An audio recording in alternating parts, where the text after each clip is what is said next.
Courier அனுப்புறதுக்கு முன்னாடி ஒரு தடவை நல்லா செக் பண்ணிக்கோங்க கைப்பிடி எப்படி இருக்குது. ஒரு சில பேர் வந்து குமிழ் வச்சு கூட எனக்கு அனுப்புகிறீங்க, அதுவுமே தப்பு கிடையாது. அது நீங்கள் குமிழ் வச்சு கூட எனக்கு அனுப்பலாம், அதுக்குள்ளே அமௌண்ட்டை கூட நீங்கள் சேர்த்து வாங்கிக்கிங்க. ஆனால் வந்து கூட வந்து பார்க்க வந்து நல்லா ஃபினிஷிங்காக சூப்பராக அழகாக பின்னி அனுப்புங்க, பொறுமையாக அனுப்புங்க, ஒன்றும் அர்ஜென்ட்டு கிடையாது.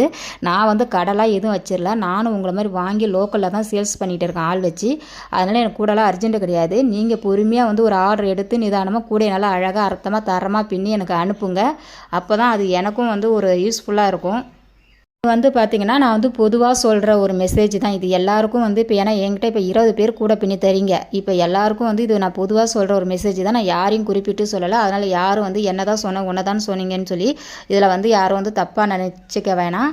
இப்போ இந்த கூடைகள்லாம் பாருங்கள், இந்த சிஸ்டர் வந்து எல்லா விதமான கூடையும் நமக்கு அனுப்பியிருக்காங்க. அதாவது வந்து பூஜை கூடை வந்து ஒரு 4-5 கூடை வந்து கலர் கலராக நல்ல டிசைனாக அழகாக பின்னி அனுப்பியிருக்காங்க. இந்த பூஜை கூடைகள்லாம் இதுவரையும் நான் சேல்ஸ் பண்ணதில்லை, ஆனால் இனிமேல் தான் சேல்ஸ்